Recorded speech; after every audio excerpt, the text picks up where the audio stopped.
나이가 들수록 우리가 가장 두려워하는 말은 가족의 입에서 나오는 차가운 한마디일 것입니다. 엄마, 그냥 요양원 가는 게 어때요? 그 순간 가슴이 무너져 내렸습니다. 평생을 자식 곁에서 늙어가고 싶었을 뿐인데 이제는 짐이 되었다는 사실을 눈앞에서 확인한 듯 했습니다. 30년 동안 쉬는 날 없이 일하며 새벽부터 밤까지 오직 두 아들만 바라보고 살아왔습니다. 남편을 병으로 떠나보낸 뒤 남은 건 어린 두 아이와 텅 빈 통장이 전부였지만 엄마가 반드시 지켜줄게 라는 다짐으로 하루하루 버텼습니다. 고단한 몸을 이끌고 식당, 공장, 청소 일을 전전하며 번 돈으로 학비를 내고 결혼 자금을 마련했습니다. 밥 한 끼 제대로 챙겨 먹을 겨를도 없이 일했지만 아이들이 웃는 얼굴을 보여줄 때면 그 모든 고생이 아무렇지도 않았습니다. 큰아들이 초등학교 시절 반장에 뽑혀 엄마 또 반장 됐어 라고 말할 때 가슴은 벅찬 자랑으로 차올랐습니다. 작은아들이 축구 경기에서 골을 넣고 흙투성이가 된 채 뛰어와 엄마 나 골 넣었어 라며 웃을 때 그 미소가 세상에서 가장 값진 선물이었습니다. 그 순간마다 내가 옳은 길을 가고 있구나 확신하며 더욱 힘을 냈습니다. 하지만 세월은 잔인했습니다. 아이들이 자라 결혼을 하고 각자의 가정을 꾸리자 상황은 달라졌습니다. 처음에는 손주를 돌봐달라며 엄마, 우리 아기 좀 봐주실 수 있죠? 하고 찾아왔습니다. 하루 종일 아이를 안고 젖병을 물리며 허리와 손목이 무너져 내렸지만 아기의 웃음을 보며 행복이라 믿었습니다. 그러나 어느 날 큰아들이 무심하게 던진 질문이 가슴을 파고들었습니다. 엄마, 혹시 그동안 모아둔 돈 있어요? 순간 심장이 얼어붙었습니다. 생활비로 겨우 버티며 남은 돈조차 없다는 말을 하자 돌아온 건 차가운 목소리였습니다. 아, 그렇구나. 알았어요. 그 이후로 연락은 점점 줄었습니다. 하루에도 몇 번씩 안부를 묻던 전화는 사라졌고 명절에도 집안일에 몰두한 채 부엌에서 설거지를 하며 듣게 된 아들들의 대화는 더 잔혹했습니다.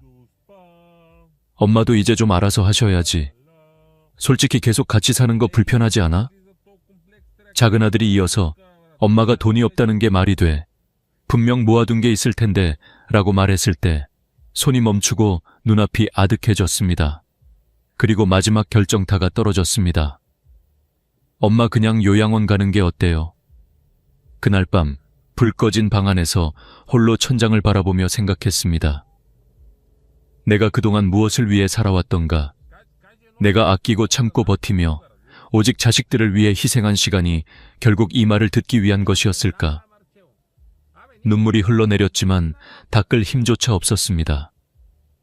텅 빈 통장과 주름진 손만이 남아있었고 그제야 깨달았습니다. 지금처럼 살다가는 내 남은 인생마저 사라지겠구나. 그러나 절망의 끝에서 작은 불씨가 피어올랐습니다. 이제는 나를 위해 살아야 한다. 그 결심이야말로 그녀가 평생 처음 내린 가장 용기 있는 선택이었습니다. 그리고 이 선택은 그녀의 인생을 완전히 바꿔놓을 첫걸음이 되었습니다. 나이가 들수록 삶은 우리에게 잔인한 진실을 던집니다. 기대했던 가족이 등을 돌릴 때, 믿었던 사람들이 나를 짐으로 취급할 때, 우리는 어떤 선택을 해야 할까요? 이 질문은 그녀만의 이야기가 아니라 지금 이 영상을 보고 있는 당신의 인생에도 언제든 닥칠 수 있는 현실입니다.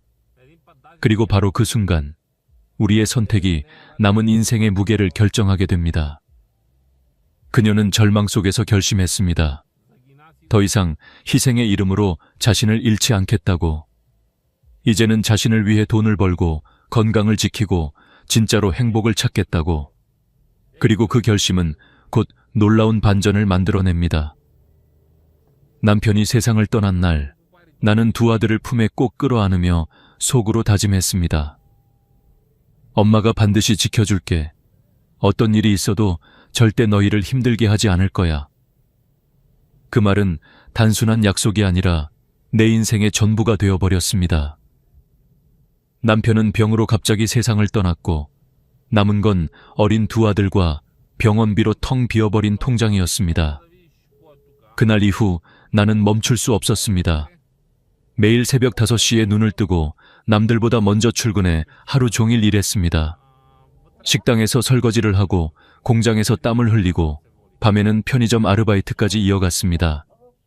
몸이 부서져라 일했지만 아이들만큼은 부족하지 않게 키우고 싶었습니다. 점심값을 아끼며 모은 돈으로 아이들 학원비를 내고 내 몸이 쓰러질 것 같아도 새벽마다 다시 일어나 일을 나갔습니다. 남들처럼 기댈 친정도 도와줄 친척도 없었습니다. 오직 두 아들만 바라보며 살아갔습니다. 내 몸이 고단해도 내 하루가 무너져도 괜찮았습니다. 내가 조금 더 버티면 아이들은 더 나은 환경에서 자라겠지. 그 생각 하나로 수십 년을 버텼습니다. 큰아들은 늘 공부를 잘했습니다. 반장에 뽑혔다고 자랑하며 웃을 때 내 가슴은 자랑으로 벅찼습니다. 작은 아들은 운동을 좋아했습니다. 축구 경기에서 골을 넣고 땀에 젖어 뛰어들어와 엄마, 나 골 넣었어 라고 말하던 순간 그 웃음이 내 삶의 이유였습니다. 그 미소 하나로 나는 다시 하루를 견뎌낼 수 있었습니다. 아이들이 장성할수록 나는 희망을 보았습니다. 큰아들이 첫 월급을 받아 작은 봉투를 내밀었을 때 눈물이 왈칵 쏟아졌습니다. 엄마, 내가 번 돈이에요. 엄마 맛있는 거 드세요. 그 작은 봉투는 나에게 세상에서 가장 값진 선물이었습니다. 작은 아들이 결혼을 하면서 엄마, 이제 내가 엄마 지켜줄게. 엄마 혼자 외롭게 안 할 거예요. 라고 말했을 때 나는 드디어 모든 걸 다 해냈다고 생각했습니다. 이제는 조금 편해질 수 있을 거라고, 내 노력이 보답받을 거라고 믿었습니다. 그러나 현실은 내 기대와 달랐습니다. 손주가 태어나자 엄마, 아기 좀 봐주세요 라는 부탁이 이어졌습니다. 나는 또다시 새벽부터 밤까지 손주를 돌봤습니다. 허리가 휘고 무릎이 시큰거려도 손주의 웃음을 보며 행복이라 믿었습니다. 하지만 시간이 흐르자 내 몸은 점점 망가져 갔습니다. 나는 자식들에게, 손주들에게 여전히 필요한 존재라 믿었습니다. 그러나 그 믿음은 곧 무너졌습니다. 집안일을 하고 손주를 키우며 내 모든 시간을 바쳤지만 돌아온 것은 고마움이 아닌 당연시였습니다. 가끔씩 엄마, 요즘 힘드시죠? 라는 말은 들었지만 그 속에 진심은 없었습니다. 그저 나의 헌신을 당연하게 여기며 또 다른 부탁으로 이어질 뿐이었습니다. 나는 깨닫지 못했습니다. 내 삶이 이미 내 것이 아니라 누군가의 편의를 위한 도구가 되어 있었다는 사실을. 그렇게 평생을 희생으로 채웠지만 남은 건 고단한 몸과 빈 지갑뿐이었습니다. 내 청춘은 어디로 사라졌을까요? 나라는 사람은 어디에 있었을까요? 그날 밤 손주를 재우고 돌아와 지갑을 열었을 때 남은 돈은 몇 장의 1,000원짜리 뿐이었습니다. 손에 쥔 지갑이 무겁게 느껴졌습니다. 내 인생은 이렇게 끝나는 걸까? 내가 이렇게까지 살아온 게 과연 옳았을까? 그 순간 가슴 깊숙한 곳에서 차가운 회의감이 밀려왔습니다. 하지만 아직은 몰랐습니다. 내 희생의 대가가 고스란히 돌아오지 못한 채 또 한 번의 배신이 내 앞에 기다리고 있다는 사실을. 그리고 그 배신은 내 삶을 완전히 뒤흔들어 놓을 결정적인 순간으로 다가오고 있었습니다. 그날은 명절이었습니다. 부엌에서 설거지를 하며 아이들 웃음소리를 멀리서 듣고 있었는데 어느 순간 귀에 들어온 대화가 내 심장을 얼어붙게 만들었습니다. 엄마도 이제 좀 알아서 하셔야지. 솔직히 계속 같이 사는 거 불편하지 않아? 이어 작은 아들의 한숨 섞인 목소리가 들려왔습니다. 엄마가 돈이 없다는 게 말이 돼. 분명 모아둔 게 있을 텐데. 아빠 보험금도 있었을 거고, 예전에 엄마 가게 하면서 모은 돈도 있었을 거고. 근데 왜 없다는 거야? 손에서 설거지하던 그릇이 미끄러질 뻔했습니다. 내 몸이 굳어버렸습니다. 그동안 들었던 말들이 하나둘 머릿속을 스쳐 지나갔습니다. 엄마 이제 좀 쉬세요. 엄마 이제 우리도 힘들어요. 엄마도 현실을 좀 아셔야죠. 그저 흘려들었던 말들이 이제는 선명한 의미로 다가왔습니다. 마지막 퍼즐이 맞춰진 듯 했습니다. 그리고 마침내 큰아들이 무심하게 던진 한마디가 내 귀를 찔렀습니다. 엄마 그냥 요양원 가는 게 어때요? 그 말은 내 가슴 속에 숨겨진 모든 상처를 찢어 놓았습니다. 나는 그 자리에서 주저앉고 싶었습니다. 내 인생의 모든 노력이, 희생이, 사랑이 이 한마디로 짐짝처럼 버려지는 느낌이었습니다. 평생 가족을 위해 살았는데 결국 나는 가족이 아니라 짐이 되어버린 걸까요? 그날 밤 나는 한숨도 잘 수 없었습니다. 새벽까지 천장을 바라보며 생각했습니다. 내가 왜 이렇게 살아왔을까? 내 인생은 왜 이렇게 되었을까? 내가 참고 아끼고 버텨온 시간들이 한순간에 무너지는 느낌이었습니다. 텅 빈 통장, 주름진 손, 지친 몸. 그 어떤 것도 나를 위로해주지 않았습니다. 하지만 그 절망의 순간에 오히려 무언가가 또렷하게 보였습니다. 이제는 이렇게 살 수 없다. 나를 위해 살아야 한다. 그 결심은 내 삶에서 가장 무겁고도 단단한 선언이었습니다. 이 결심이 없었다면 나는 그저 서서히 사라지는 삶을 살았을지도 모릅니다. 사실 이런 상황은 나만의 이야기가 아닙니다. 한국보건사회연구원의 조사에 따르면 60세 이상 여성 중 37%가 노후에 자녀의 도움 없이 스스로 생계를 유지해야 하는 상황에 놓여 있다고 합니다. 50대 이후 부모-자식 관계에서 갈등을 경험했다는 비율은 무려 62%에 달합니다. 수십 년 동안 자녀를 위해 희생했지만 정작 나이가 들면 가족에게 의지하지 못하는 현실이 우리 사회에 민낯입니다. 이런 통계가 보여주듯 나의 상황은 특수한 이야기가 아니라 이 시대를 사는 수많은 어머니, 아버지의 이야기입니다. 그렇기에 나는 결심했습니다. 이제부터는 내 인생을 다시 살겠다. 더 이상 누구에게도 기대지 않고 내 힘으로 나를 세우겠다고. 그 결심의 첫날, 나는 거울을 보았습니다. 눈가에는 깊은 주름이 자리 잡았고 손은 바싹 마른 듯 주름져 있었습니다. 평생 가족을 위해 살았지만 내 삶에는 아무것도 남지 않았다는 사실이 뼛속까지 스며들었습니다. 그러나 그 절망 속에서 나는 희미한 빛을 보았습니다. 아주 오래전 남편이 남긴 한마디가 떠올랐습니다. 이 땅만은 절대 팔지 마. 언젠가 큰 돈이 될 거야. 그 말이 갑자기 머릿속에 번개처럼 스쳤습니다. 잊고 있던 땅. 시골 변두리에 남겨둔 작은 땅 하나. 그 땅이 지금도 있을까? 혹시 내 마음속에서 이상한 예감이 일렁겼습니다. 나는 서둘러 부동산에 전화를 걸었습니다. 저기, 혹시 20년 전에 남편이 사둔 땅이 있는데요. 이 작은 행동이 내 인생의 판도를 바꿔놓을 줄은 그때는 몰랐습니다. 하지만 그 전화 한 통이 내 남은 인생의 첫 번째 전환점이 될 것이었습니다. 어머니, 그 땅 지금 내놓으실 생각 있으세요? 부동산 직원의 목소리가 순간 달라졌습니다. 나는 깜짝 놀라 물었습니다. 왜요? 그 땅이 무슨 문제라도 있나요? 그러자 직원은 차분히 말했지만 그의 어제는 흥분이 묻어 있었습니다.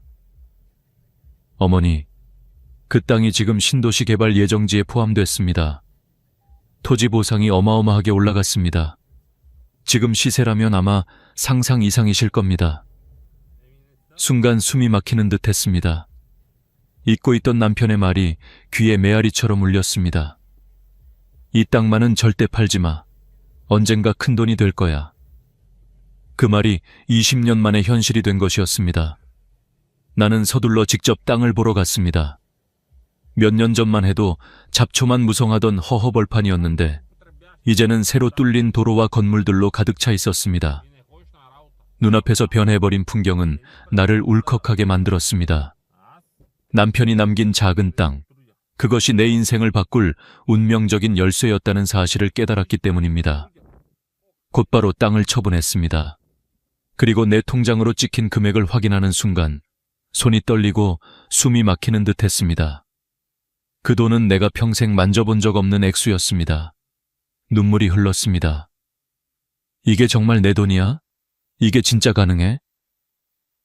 절망 끝에서 찾아온 기적 같은 순간이었습니다. 그 소식은 곧 자식들에게도 전해졌습니다. 불과 며칠 전만 해도 엄마, 요양원 가는 게 어때요? 라던 아이들이 이제는 다정한 목소리로 전화를 걸어왔습니다. 엄마, 요즘 어떻게 지내세요? 뭐 필요한 거 없으세요? 심지어 한동안 연락조차 없던 작은 아들까지 엄마, 이제 저희랑 가까이 사시면 좋을 텐데요. 라며 말을 건넸습니다. 하지만 나는 웃으며 짧게 대답했습니다. 괜찮다. 엄마는 이제 아주 잘 살고 있어. 그 말 속에는 수십 년 동안 억눌린 내 마음이 담겨 있었습니다. 나는 더 이상 자식들에게 의지할 필요가 없는 사람이 되었고, 이제는 스스로 선택할 수 있는 자유를 얻은 사람이 되었습니다. 그러나 돈을 얻었다고 해서 마음이 완전히 편안해진 것은 아니었습니다. 나는 다시 다짐했습니다. 이제는 이 돈을 지키고 불려야 한다. 다시는 돈이 없어 자식들의 눈치를 보는 상황으로 돌아가지 않겠다. 그래서 나는 작은 반찬 가게를 열었습니다. 평생 가족을 위해 차리던 밥상에서 시작된 반찬이 동네에서 입소문을 타기 시작했습니다. 사장님, 이거 진짜 너무 맛있어요. 우리 엄마도 이런 맛은 못 내세요. 손님들의 칭찬이 퍼져나가며 가게는 점점 번창했습니다. 그러던 어느 날 내 반찬 사진이 SNS에 올라가더니 유명 유튜버가 찾아와 리뷰를 하고 방송국에서 연락이 오기 시작했습니다. 나는 그저 평생 하던 대로 반찬을 만들었을 뿐인데 이제는 사람들이 줄을 서서 내 음식을 사갔습니다. 돈은 눈에 띄게 불어났습니다. 하지만 나는 예전처럼 무방비하게 흘려보낼 수 없었습니다. 전문가를 찾아가 조언을 들었습니다. 어머니, 이제부터는 돈을 단순히 쓰는 게 아니라 지키고 불리는 법을 배우셔야 합니다. 배당주, 임대 수익, 안정적인 현금 흐름을 만들어야 합니다. 나는 그 조언을 마음 깊이 새겼습니다. 곧바로 우량 배당주와 고배당 ETF에 분산 투자했고 작은 오피스텔과 상가를 매입해 월세 수익을 만들었습니다. 매달 꼬박꼬박 들어오는 배당금과 임대료는 내 삶을 안정적으로 지탱해 주었습니다. 한때는 자식들의 말 한마디에 흔들리던 내가 이제는 누구에게도 휘둘리지 않는 사람이 된 것입니다.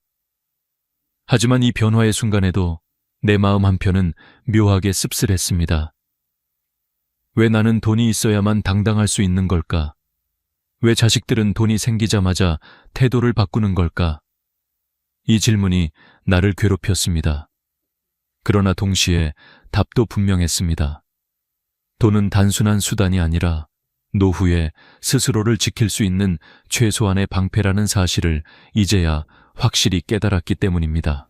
내 인생은 남편이 남긴 작은 땅 하나로 완전히 뒤바뀌었습니다. 하지만 진짜 변화는 돈이 아니라 내 마음에서 시작되고 있었습니다. 이제는 더 이상 누군가를 위해 희생하는 삶이 아니라 나 자신을 위한 삶을 살아야 한다. 그 결심이야말로 내 인생의 두 번째 전환점이었습니다. 그리고 그 전환점은 다음 선택으로 나를 이끌고 있었습니다. 돈이 생기자 삶이 안정되는 듯 보였지만 곧 나는 또 다른 진실과 마주해야 했습니다. 그것은 바로 건강이었습니다. 가게 일을 하면서 매일 반찬을 만들고 손님을 응대하느라 하루 종일 서 있었습니다. 그런데 어느 날부터 몸이 이상하게 무겁고 숨이 차는 느낌이 들기 시작했습니다. 잠깐 쉬면 괜찮아지겠지. 그렇게 대수롭지 않게 넘겼지만 증상은 점점 심해졌습니다. 눈앞이 흐려지고 손발이 차가워지고 식은땀이 흘러내렸습니다. 그리고 결국 두 다리가 풀리며 바닥에 쓰러지고 말았습니다. 눈을 떴을 때 나는 병원 침대에 누워 있었습니다. 의사가 차트를 보며 말했습니다. 어머니, 지금 이대로 두면 큰일 납니다. 고혈압 수치가 너무 높고 피로 누적으로 몸이 한계 상태에 와 있습니다. 이러다가는 심각한 합병증이 올 수도 있습니다. 그 말에 머리가 하얘졌습니다. 나는 돈이 생기면 모든 게 괜찮아질 줄 알았습니다.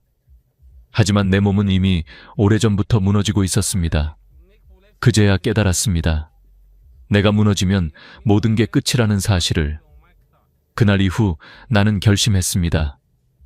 이제는 내 몸을 지키는 게 최우선이다. 작은 루틴부터 시작했습니다. 매일 아침 10분이라도 산책을 나섰습니다. 처음에는 숨이 차고 무릎이 시큰거려 힘들었지만 멈추지 않았습니다. 며칠 뒤 10분이 20분으로 다시 1시간으로 늘어났습니다. 걷는 동안 땀이 나고 심장이 두근거리면서 오히려 기운이 나는 걸 느꼈습니다. 헬스장에도 등록했습니다. 트레이너가 말했습니다. 나이가 들수록 근육이 줄어드는 게 가장 큰 문제예요. 어머니, 근력 운동 꼭 하셔야 합니다. 나는 처음으로 아령을 들었습니다. 2kg짜리 작은 무게였지만 나에게는 세상에서 가장 무거운 돌덩이처럼 느껴졌습니다. 그러나 하루 20분씩 꾸준히 하자 점점 근육이 붙고 몸이 가벼워졌습니다. 거울 속 내 모습이 달라지기 시작했습니다. 식습관도 바꿨습니다. 예전에는 아이들과 남편 입맛에 맞추느라 기름지고 짠 음식을 많이 했습니다. 하지만 이제는 내 몸을 위한 음식을 만들었습니다. 나트륨을 줄이고 채소와 단백질을 충분히 섭취하는 식단을 만들었습니다. 손님들도 놀라며 말했습니다. 사장님, 왜 이렇게 음식이 담백하고 맛있어요? 나는 웃으며 대답했습니다. 건강한 음식이 결국 가장 맛있는 법이거든요. 무엇보다 중요한 건 정기검진이었습니다. 예전에는 병원에 가는 게 겁이 나서 피했습니다. 하지만 이제는 다르게 생각했습니다. 아프기 전에 미리 관리하는 게 진짜 지혜라는 것을 알았기 때문입니다. 혈압, 혈당, 골밀도 검사를 빠짐없이 받으며 내 몸의 상태를 체크했습니다. 이 모든 과정을 거치며 나는 확실히 깨달았습니다. 돈이 있어도 건강이 없으면 아무 의미가 없다는 것을. 통계에 따르면 65세 이상 노인의 70%가 만성질환을 가지고 있습니다. 고혈압, 당뇨, 관절 질환. 이런 것들이 노후의 삶의 질을 좌우합니다. 그리고 이 질병들은 대부분 생활 습관만 잘 관리해도 크게 줄일 수 있습니다. 나는 이제야 그것을 몸소 체험하며 알게 된 것입니다. 건강을 되찾자 마음에도 여유가 생겼습니다. 그리고 비로소 다른 중요한 부분을 돌아볼 수 있었습니다.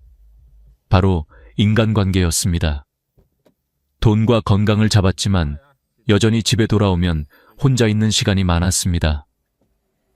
내가 평생 가족을 위해 살아왔는데 이제는 아무도 날 찾지 않네.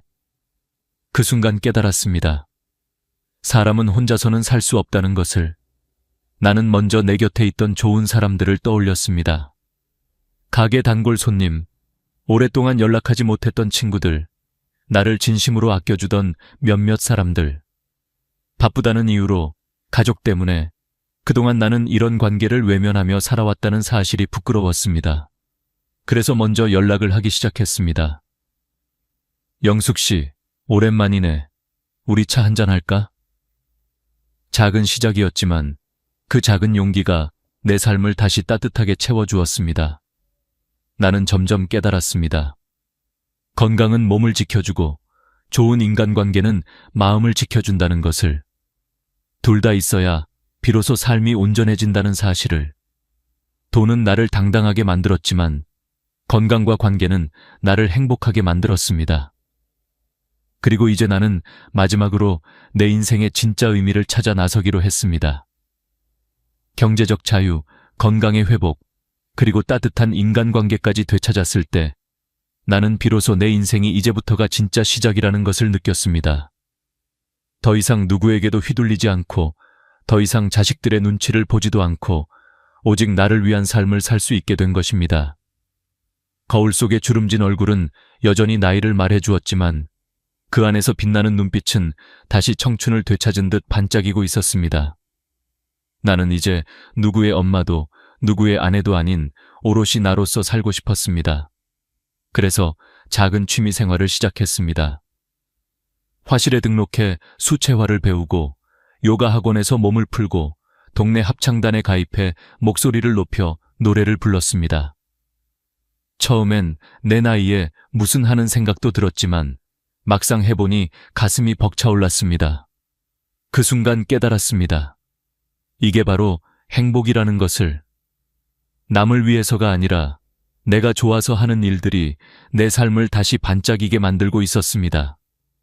그러나 새로운 삶을 살기 위해서는 정리도 필요했습니다. 여전히 나를 이용하려는 사람들이 있었고 필요할 때만 연락해오는 사람들도 있었습니다. 나는 이제 그들과 거리를 두었습니다. 억지로 이어가는 관계 대신 진심으로 나를 아껴주는 사람들과 시간을 나누기로 했습니다. 불필요한 인간관계를 정리하자 정말 소중한 사람들이 보이기 시작했습니다. 그때 비로소 깨달았습니다. 인생의 무게를 덜어내야만 가벼워지고 비워야만 채워진다는 사실을. 이제 나는 확신합니다. 노후를 지켜주는 3가지는 단순합니다. 첫째, 경제적 독립. 둘째, 건강한 몸. 셋째, 마음을 채워주는 좋은 사람들. 이 3가지가 모두 있을 때 우리는 비로소 당당하게 나답게 살아갈 수 있습니다. 자식도, 남편도, 누구도 대신해 줄 수 없습니다. 마지막까지 나를 지켜주는 건 오직 나 자신뿐입니다. 혹시 지금 영상을 보고 계신 여러분도 저와 같은 고민을 하고 계신가요? 평생 가족을 위해 희생했지만 정작 내 인생에는 아무것도 남지 않은 듯한 공허함을 느끼신 적 있나요? 그렇다면 이제는 여러분 차례입니다. 더 이상 늦지 않았습니다. 지금부터라도 경제적 독립을 준비하세요. 건강을 관리하세요. 좋은 관계를 새롭게 맺으세요. 그리고 무엇보다 나 자신을 위해 사세요. 우리는 평생 누군가의 엄마, 아빠, 아내, 남편으로 살아왔습니다. 하지만 이제 남은 시간만큼은 나로서 살아도 괜찮습니다. 내 돈을 나를 위해 쓰고, 내 시간을 나를 위해 쓰고, 내 힘을 나를 위해 써도 괜찮습니다. 그것이 이 세상에서 가장 값진 보상입니다. 이 이야기를 들으며 어떤 생각이 드셨나요? 혹시 여러분의 삶 속에서도 비슷한 경험이나 후회가 떠오르시나요? 댓글로 여러분의 이야기를 나눠주세요. 누군가에게는 큰 위로와 깨달음이 될 수 있습니다. 오늘 영상이 마음에 와닿으셨다면 구독과 좋아요, 알림 설정 꼭 부탁드립니다. 여러분의 응원이 저에게는 더 좋은 이야기를 전할 수 있는 힘이 됩니다. 이제는 누군가의 짐이 아니라 오롯이 나답게 살아가는 주인공으로 여러분도 저와 함께 새로운 인생을 시작하시길 바랍니다. 당신의 인생은 아직 끝나지 않았습니다. 아니, 지금부터가 진짜 시작입니다.